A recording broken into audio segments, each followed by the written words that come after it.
പ്രണയം the love after marriage ഭാഗം 8. അവൻ ഫോൺ അറ്റൻഡ് ചെയ്യുന്നതിന് മുൻപായി ശ്രീയോട് കുറച്ച് സമയം വേണമെങ്കിൽ കിടന്നോളൂ എന്ന് പറഞ്ഞതുകൊണ്ട് ശ്രീ അകത്തേക്ക് കയറി. ഉറക്കം വരുന്നില്ല എങ്കിലും വെറുതെ കട്ടിലിലേക്ക് കിടന്നു. പക്ഷേ കിടന്ന് എപ്പോഴോ അറിയാതെ അവളുടെ കണ്ണുകൾ അടഞ്ഞുപോയിരുന്നു. ഫോൺ ചെയ്തു കഴിഞ്ഞ് അകത്തേക്ക് കയറിയപ്പോഴാണ് കണ്ണൻ അവൾ കിടന്നുറങ്ങിപ്പോയ കാര്യം കാണുന്നത്. വീണ്ടും കുറച്ച് വർക്കൊക്കെ ചെയ്തതിനു ശേഷം കണ്ണൻ ഒന്ന് കുളിക്കാനായി കയറി. അതിനുശേഷം താഴേക്ക് പോകാമെന്ന് കരുതി. കുളിച്ചു കഴിഞ്ഞിറങ്ങിയിട്ടും ശ്രീ ഉറക്കത്തിൽ നിന്ന് ഉണർന്നിട്ടില്ല. അവളെ ശല്യം ചെയ്യേണ്ട എന്ന് കരുതി കണ്ണൻ ശബ്ദമൊന്നും ഉണ്ടാക്കാതെ താഴേക്കിറങ്ങി. അവിടെ ഹാളിൽ എങ്ങും ആരെയും കാണുന്നില്ല. സമയം 5 മണിയൊക്കെ ആയിട്ടുണ്ട്. അടുക്കളയിൽ നിന്ന് ശബ്ദം കേട്ടപ്പോൾ കണ്ണന് മനസ്സിലായി അമ്മ അവിടെ ഉണ്ടാകുമെന്ന്. അവൻ അടുക്കളയിലേക്ക് നടന്നു. അടുക്കളയിലേക്ക് നടന്നു വരുന്ന കണ്ണനെ കണ്ടതും അമ്മയുടെ മുഖം ഗൗരവത്തിലായി. എന്തിനാ ഇനി ഈ മുഖം ഇങ്ങനെ വീർപ്പിച്ചു പിടിക്കുന്നത്? അവൻ അവരുടെ അടുത്ത് വന്ന് കവിളിലായി ഒന്ന് കുത്തിക്കൊണ്ടാണ് അത് ചോദിച്ചത്. അവർ അവൻ്റെ കൈകൾ തട്ടി മാറ്റി. അവരുടെ ആ പരിഭവം കണ്ണൻ ഒരു പുഞ്ചിരിയോടെയാണ് നോക്കിക്കണ്ടത്. എന്താ കാര്യമെന്ന് നിനക്കറിയില്ലേ? ഗൗരവത്തോടെയുള്ള അവരുടെ ശബ്ദം കണ്ണൻ്റെ നേരെ ഉയർന്നു. ഞാൻ പറഞ്ഞില്ലേ അമ്മ, സമയമായിട്ടില്ല. അവളുടെ കണ്ടീഷൻ ഇപ്പോഴും ഓക്കെയല്ല. സാവധാനം ഞാൻ തന്നെ അവളെ പറഞ്ഞു മനസ്സിലാക്കാം. കണ്ണൻ്റെ ശബ്ദത്തിലും ഗൗരവം നിറഞ്ഞു. അവരുടെ കലങ്ങി നിറഞ്ഞു വരുന്ന കണ്ണുകളിലേക്ക് കണ്ണൻ നോക്കി നിന്നു.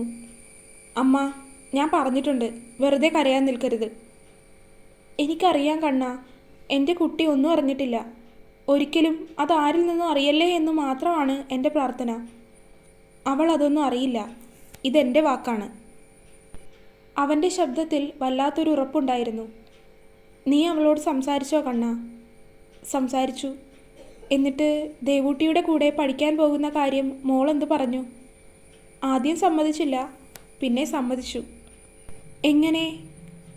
അവൾക്ക് പഠിക്കാൻ പോകാനുള്ള ആഗ്രഹവും താല്പര്യവും ഒക്കെ ഉണ്ട്. പക്ഷേ ആളുകൾ എന്ത് വിചാരിക്കും? ഈ പ്രായത്തിൽ പഠിക്കാൻ പോകാൻ പറ്റുമോ? പഴയ ജീവിതത്തിനെക്കുറിച്ച് ഓർത്ത് അങ്ങനെയൊക്കെയാണ് അവൾ പഠിക്കാൻ പോകുന്നതിൽ നിന്നും പിന്മാറാൻ നോക്കിയത്. നീ മോളെ നിർബന്ധിച്ച് സമ്മതിപ്പിച്ചതാണോ? അവരുടെ ഉള്ളിലെ ആശങ്ക അവർക്ക് ചോദിക്കാതിരിക്കാൻ തോന്നിയില്ല. ഞാനെന്തിനാ അവളെ നിർബന്ധിച്ച് സമ്മതിപ്പിക്കുന്നത്? അവളോട് കാര്യങ്ങളെല്ലാം പറഞ്ഞു മനസ്സിലാക്കി കൊടുത്തു. അവൾക്ക് മനസ്സിലാവുകയും ചെയ്തു. മോൾക്ക് താല്പര്യമില്ലെങ്കിൽ നിർബന്ധിക്കരുത് കണ്ണ. ശ്രീകുട്ടിക്ക് ഇഷ്ടമുള്ളതുപോലെ നിന്നാൽ മതി. അയാൾക്ക് ഇഷ്ടക്കുറവൊന്നുമില്ല. ആൾ ഓക്കെയാണ്. കണ്ണൻ ഉറപ്പോടെ പറഞ്ഞതും അമ്മ സമ്മതിച്ചു കൊടുത്തു. വേണ്ട കാര്യങ്ങൾ വേണ്ടതുപോലെ കണ്ണൻ ചെയ്യും എന്നമ്മയ്ക്കറിയാം. അപ്പോഴേക്കും ഉറക്കമുണർന്ന് ഉറക്കച്ചടവോടെ തന്നെ ദേവൂട്ടി അടുക്കളയിലേക്ക് കയറി വന്നു. അമ്മ, ചായ. അത് ചോദിച്ച് ദേവു കണ്ണൻ്റെ മേലേക്ക് ചാരി നിന്നു. അവൻ ഒരു കൈകൊണ്ട് അവളെ ചേർത്ത് പിടിച്ച് കയ്യിലുണ്ടായിരുന്ന ചായ കുടിച്ചു. അമ്മ ചായ എടുക്കുന്ന സമയം കൊണ്ട് ദേവു അവൻ്റെ അരികിൽ നിന്നും മാറി മുഖമൊക്കെ ഒന്ന് കഴുകി ഉണർവായി നിന്നു. ഏട്ടത്തി എവിടെ ഏട്ടാ? മുകളിൽ മുറിയിലാണ്. ഉറക്കമാണ്. ആണോ? You have A good news. Kannan പറഞ്ഞതും ദേവു എന്താണ് എന്ന രീതിയിൽ അവനെ നോക്കി. പാർവതി നിൻ്റെ കൂടെ കോളേജിൽ വരാമെന്ന് പറഞ്ഞിട്ടുണ്ട്. She agreed to continue her studies. Kannan പറഞ്ഞതും ദേവു അവനെ അത്ഭുതത്തോടെ നോക്കി.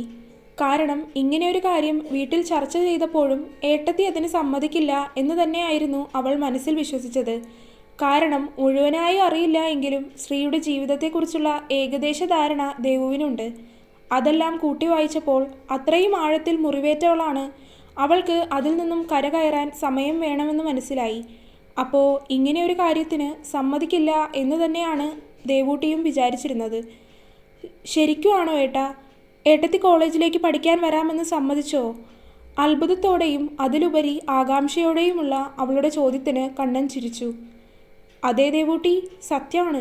ശ്രീകുട്ടി കോളേജിലേക്ക് വരാമെന്ന് സമ്മതിച്ചു അത്രേ.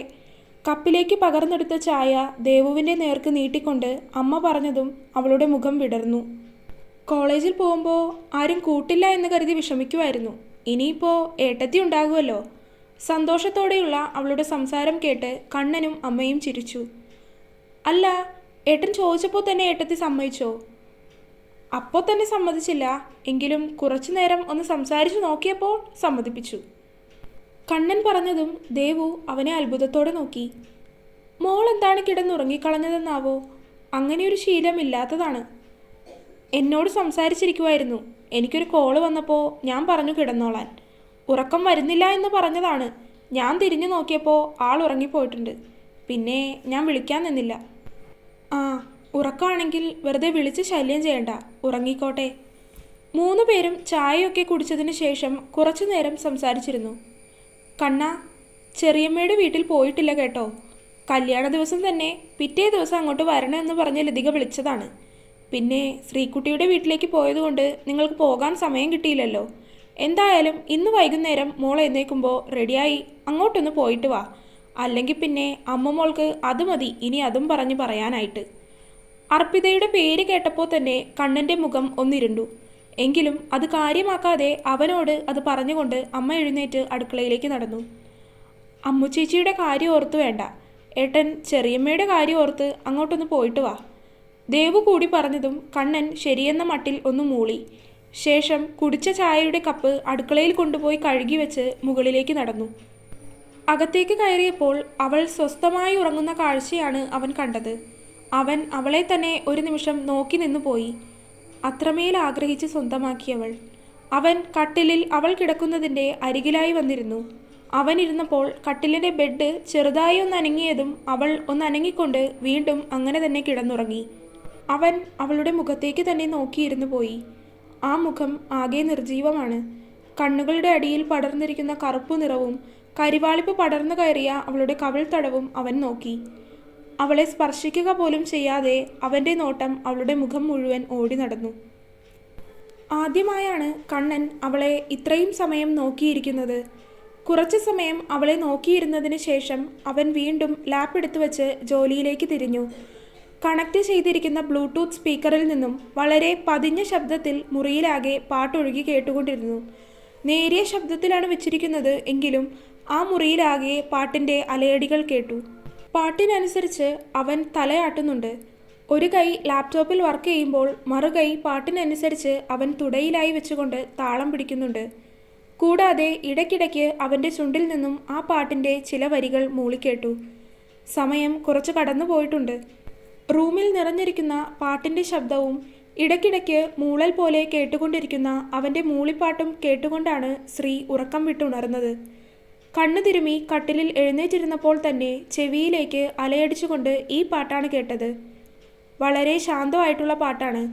അത് അത്രയും ശബ്ദം കുറച്ച് വച്ചിരിക്കുന്നത് കൊണ്ട് തന്നെ കേൾക്കാൻ നല്ല രസമുണ്ടായിരുന്നു. അവളെ തഴുകി ഉണർത്തുന്നത് പോലെ ആ പാട്ട് അവളെ ഉറക്കത്തിൽ നിന്നും ഉണർത്തി. ഉറക്കം എഴുന്നേറ്റപ്പോൾ അവളുടെ കണ്ണുകൾ നേരെ ചെന്ന് പതിച്ചത് ടേബിളിൽ തിരിഞ്ഞിരുന്ന് ജോലി ചെയ്യുന്നവൻ്റെ നേർക്കാണ്. കട്ടിലിൽ നിന്നും ശബ്ദമുണ്ടാക്കാതെ അവൾ താഴേക്കിറങ്ങി. കുറച്ച് സമയമല്ലേ ഉറങ്ങിയുള്ളൂ, അപ്പോഴേക്കും ഫോൺ ചെയ്ത് കഴിഞ്ഞു വന്ന് വർക്ക് ചെയ്യാൻ തുടങ്ങിയോ? അങ്ങനെ ചിന്തിച്ച് അവൾ ബാത്റൂമിലേക്ക് നടന്നു. ശബ്ദമുണ്ടാക്കാതെ ബാത്റൂമിൻ്റെ ഡോറ് തുറന്ന് അകത്തേക്ക് കയറി. എന്നാൽ ബാത്റൂമിൻ്റെ ഡോറ് തുറക്കുന്ന ശബ്ദം കണ്ണൻ കേട്ടു. കണ്ണൻ്റെ ശ്രദ്ധ നേരെ അങ്ങോട്ടേക്ക് പോയി. അവൻ ആദ്യം നോക്കിയത് ബെഡിലേക്കാണ്. അവിടെ അവളെ കാണാതായതും അവൻ്റെ നോട്ടം നേരെ ചെന്ന് നിന്നത് ബാത്റൂമിൻ്റെ മുന്നിലേക്കാണ്. അവിടെ തിരിഞ്ഞു നോക്കാതെ ബാത്റൂമിനകത്തേക്ക് കയറി വാതിലടയ്ക്കുന്നവളെ അവൻ ഒരു മിന്നായം പോലെ കണ്ടു. ഒരു പുഞ്ചിരിയോടെ അവൻ തിരികെ വർക്കിലേക്ക് തിരിഞ്ഞു. മുഖമൊക്കെ കഴുകി ഒന്ന് ഫ്രഷ് ആയതിനു ശേഷം ശ്രീ ബാത്റൂമിൽ നിന്നിറങ്ങി. ഈ സമയം അത്രയും അവൾ എത്ര നേരം ഉറങ്ങിയെന്നത് അവൾക്കറിയില്ല. ഇപ്പോൾ എത്ര മണി ആയിട്ടുണ്ട് എന്നും അവൾക്കറിയില്ല. ബാത്റൂം ഡോർ തുറക്കുന്ന ശബ്ദം കേട്ടതും കണ്ണൻ അവളെ നോക്കി. നന്നായിട്ട് ഉറങ്ങിയെന്ന് തോന്നുന്നു. കണ്ണൻ ചോദിച്ചതും ശ്രീ അവനെ നോക്കി ഒന്ന് പുഞ്ചിരിച്ചു. അവൾ അവനടുത്തേക്ക് നടന്നു. ഫോണിൽ കോളിംഗ് ഒക്കെ നിർത്തി ജോലിയിലേക്ക് തന്നെ തിരിഞ്ഞോ? പുഞ്ചിരിയോടെ അവൾ അവനോട് ചോദിച്ചു. നന്നായിട്ട് ഉറങ്ങിയത് കൊണ്ട് തന്നെ അവളുടെ ശബ്ദത്തിലൊക്കെ ഒരു വ്യത്യാസം ഉണ്ടായിരുന്നു. കോളൊക്കെ എപ്പോഴേ കഴിഞ്ഞതാണ്. അതൊക്കെ കഴിഞ്ഞിട്ട് ഒരുപാട് സമയമായി. കണ്ണൻ പുഞ്ചിരിയോടെ പറഞ്ഞതും അവൾ അവനെ ഞെട്ടലോടെ നോക്കി. അവളുടെ നോട്ടം ടേബിളിലായി വച്ചിരിക്കുന്ന ഡിജിറ്റൽ ക്ലോക്കിലേക്ക് നീണ്ടു. സമയം 6 മണി. ഇത്ര നേരം ഉറങ്ങിയോ? അവൾക്ക് ചിന്തിക്കാതിരിക്കാൻ തോന്നിയില്ല. ഇവിടെ വന്നതിൽ പിന്നെ ഏത് സമയവും ഉറക്കമാണ്. കട്ടിലിലേക്ക് കിടന്നാൽ തന്നെ ഒന്നും അറിയാത്ത രീതിയിൽ ഉറങ്ങിപ്പോകും. വീട്ടിലായിരുന്നപ്പോൾ ഒരുപോലെ കണ്ണടയ്ക്കാൻ തന്നെ മണിക്കൂറുകൾ വേണ്ടി വന്നിരുന്നു തനിക്ക്. അവൾ പതർച്ച നിറഞ്ഞ കണ്ണുകളോടെ അവനെ നോക്കി. അവൻ അവളെ തന്നെ നോക്കിയിരിക്കുകയാണ്. ഇത്രയും സമയമായത് അറിഞ്ഞില്ല. അവളുടെ തല താണുപോയി. നിഷ്കളങ്കതയോടെയുള്ള അവളുടെ ആ സംസാരത്തിന് അവൻ്റെ ചുണ്ടിൽ പുഞ്ചിരി വിരിഞ്ഞു. അതിന് താനെന്തിനാണ് ഇങ്ങനെ വിഷമിക്കുന്നത്? അല്ല, ഒന്നുമില്ല. എന്തോ പറയാൻ വന്നുവെങ്കിലും അവൾ ഒന്നുമില്ല എന്ന് പറഞ്ഞ് സംസാരം നിർത്തി. താഴേക്ക് ചെല്ല്, അമ്മ തന്നെ അന്വേഷിച്ചു. അവൻ പറഞ്ഞതും ശ്രീ ഞെട്ടലോടെ അവനെ മുഖമുയർത്തി നോക്കി. അവളുടെ കണ്ണുകളിലെ ഭയം അവന് മനസ്സിലായിരുന്നു. എന്താടോ? അവൻ ശബ്ദത്തിൽ അല്പം മയം വരുത്തിയാണ് ചോദിച്ചത്. ഇല്ലെങ്കിൽ പിന്നെ അത് മതി പേടിക്കാൻ. അമ്മ വഴക്കു പറയുമോ? അവളുടെ ചോദ്യം കേട്ടതും കണ്ണൻ അവളെ നോക്കി ഒന്ന് പുഞ്ചിരിച്ചു. തനിക്ക് തോന്നുന്നുണ്ടോ അമ്മ വഴക്കു പറയുമെന്ന്? അവൻ അവളോട് ആർദ്രമായ ശബ്ദത്തിൽ ചോദിച്ചു. അവൾ ഒരു നിമിഷം ഒന്ന് ആലോചിച്ചു. ശേഷം തലയില്ല എന്ന രീതിയിലാട്ടി. അതിന് അവൻ ഒന്ന് ചിരിച്ചു. ശ്രീ താഴേക്കുള്ള പടികളിറങ്ങി. അപ്പോഴും അമ്മ എന്തെങ്കിലും പറയുമോ എന്നൊരാദി അവളുടെ ഉള്ളിലുണ്ടായിരുന്നു. അനുഭവം അങ്ങനെയാണല്ലോ. പേടിയോടെയാണ് അവൾ പടികളിറങ്ങി താഴേക്ക് പോയത്. എത്രയൊക്കെ പറഞ്ഞാലും മനസ്സിൽ മായാതെ കിടക്കുന്ന കാര്യങ്ങളാണ്. അതിൽ നിന്ന് കരകയറാൻ കുറച്ചല്ല, കുറച്ചധികം സമയം വേണ്ടിവരും. ഓരോന്നാലോചിച്ച് നടന്നതുകൊണ്ട് തന്നെ താഴെ എത്തിയത് ശ്രീ അറിഞ്ഞില്ല. അവളുടെ നോട്ടം ആദ്യം ചെന്ന് നിന്നത് ഹാളിലിരുന്ന് ന്യൂസ് കാണുന്ന അമ്മയുടെ നേർക്കാണ്. ശബ്ദമുണ്ടാക്കാതെ അവൾ അവർക്കടുത്തേക്ക് നടന്നു. ഉണർന്നോ കുട്ടി? ശ്രീയെ കണ്ടതും അമ്മ പുഞ്ചിരിയോടെ ചോദിച്ചു. അമ്മയുടെ മുഖത്തെ പുഞ്ചിരി കണ്ടപ്പോഴാണ് അവളുടെ മുഖത്ത് അല്പമെങ്കിലും തെളിച്ചമുണ്ടായത്. എങ്കിലും ഇത്ര നേരം ഉറങ്ങിപ്പോയല്ലോ എന്നൊരു കുറ്റബോധം അവളുടെ മുഖത്തുണ്ട്. എന്താ ശ്രീക്കുട്ടി മുഖം ആകെ വല്ലാതിരിക്കുന്നത്? അതിന് അവൾ ഒന്നും മിണ്ടിയില്ല. എങ്കിലും അമ്മയ്ക്ക് അത് അവൾ വൈകി ഉണർന്നത് കൊണ്ടാണ് എന്നുള്ളത് മനസ്സിലാക്കാൻ അധികം സമയം വേണ്ടിയൊന്നും വന്നില്ല. ഉറങ്ങിപ്പോയതുകൊണ്ടാണോ? ശ്രീയെ നോക്കി പുഞ്ചിരിയോടെ തന്നെയാണ് അവർ ചോദിച്ചത്. സോറി, ശ്രീ അവരോട് പറഞ്ഞതും അമ്മ അവൾക്ക് അടുത്തേക്ക് എഴുന്നേറ്റ് വന്നു.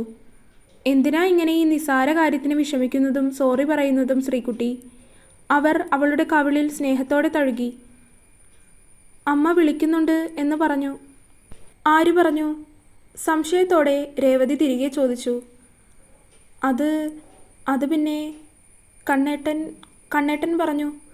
പെട്ടെന്ന് എന്ത് പറയണം എന്നറിയില്ലായിരുന്നുവെങ്കിലും അവൾ എണ്ണിപ്പെറുക്കി പറഞ്ഞുറപ്പിച്ചു. കണ്ണൻ പറഞ്ഞോ? അതോ? ഞാൻ അവനോട് പറഞ്ഞിരുന്നു, ഒന്ന് ചെറിയമ്മയുടെ വീട് വരെ പോയിട്ട് വാ. കല്യാണം കഴിഞ്ഞ് പിറ്റേ ദിവസം അങ്ങോട്ട് ചെല്ലാൻ പറഞ്ഞ് ലതിക നിങ്ങളെ വിളിച്ചതല്ലേ. പക്ഷേ വീട്ടിലേക്ക് പോയതുകൊണ്ട് നിങ്ങൾക്ക് പോകാൻ പറ്റിയില്ലല്ലോ. അതുകൊണ്ട് ഇന്നെങ്കിലും ഒന്ന് പോയി വാ. ലതിക ഇന്നലെയും എന്നെ വിളിച്ചു പറഞ്ഞിരുന്നു. കാലുവേദന ആയതുകൊണ്ട് അവൾക്ക് ഇങ്ങോട്ട് വരാനും പറ്റുന്നില്ല. ഞാൻ പറയാനൊന്നുമില്ല. അവൻ വരും. അധികം താമസിക്കാതെ രണ്ടുപേരും പോയി വാ. അമ്മ പറഞ്ഞതും ശ്രീക്കുട്ടി സമ്മതത്തോടെ തലയാട്ടി. പക്ഷേ അങ്ങോട്ട് പോകുന്ന കാര്യം ഓർത്തപ്പോൾ തന്നെ അവളുടെ മനസ്സിലേക്ക് ആദ്യം വന്നത് അർപ്പിതയുടെ മുഖമാണ്. അവളുടെ മുഖമൊന്ന് മങ്ങിയെങ്കിലും അവൾ അത് വിട്ടുകളഞ്ഞു. ഇത്ര സമയമായിട്ടും ഒന്നും കഴിച്ചില്ലല്ലോ. ദാ അമ്മ എവിടെ ഇലയട ഉണ്ടാക്കി വെച്ചിട്ടുണ്ട്. വാ, അമ്മ എടുത്തു തരാം. അത് പറഞ്ഞ് അവർ ശ്രീക്കുട്ടിയുടെ കൈ പിടിച്ച് ഡൈനിങ് ഹാളിലേക്ക് നടന്നു. അവിടെ ഉണ്ടാക്കി വെച്ചിരിക്കുന്ന അടയിൽ നിന്ന് ഒരെണ്ണം എടുത്ത് അവളുടെ വായിലേക്ക് വെച്ചു കൊടുത്തു. സ്നേഹത്തോടെ തനിക്ക് നേരെ നീണ്ടുവന്ന ആ കൈകൾ കാണെ ശ്രീക്കുട്ടിയുടെ കണ്ണുകൾ ഈറനായി. എങ്കിലും അത് മറച്ചു വെച്ച് അവൾ അത് കഴിച്ചു. കുറച്ചു കഴിഞ്ഞ് ദേവുവും അവരുടെ കൂടെ കൂടി. 3 പേരും കുറച്ചു നേരം ഇരുന്ന് സംസാരിച്ചു. പിന്നെ അധികം സമയം കളയാതെ ശ്രീ പോവാനായി റെഡിയാവാൻ പോയി. ഡ്രസ്സ് മാറാനായി മുകളിലേക്ക് കയറിയപ്പോൾ കണ്ണൻ താഴേക്കിറങ്ങി വരുന്നുണ്ട്. ഷർട്ടൊക്കെ മാറി ഒരുങ്ങിയാണ് ഇറങ്ങുന്നത്. വേഗം റെഡിയായി വാ. കണ്ണൻ പറഞ്ഞതും ശ്രീ ഒന്ന് തലയാട്ടിക്കൊണ്ട് മുകളിലേക്ക് പോയി. ഒരു സിമ്പിൾ ജോർജറ്റ് കുർത്തിയിട്ട് അവൾ ഒരുങ്ങിയിറങ്ങി. പ്രത്യേകിച്ച് ഒരുക്കങ്ങളൊന്നുമില്ല.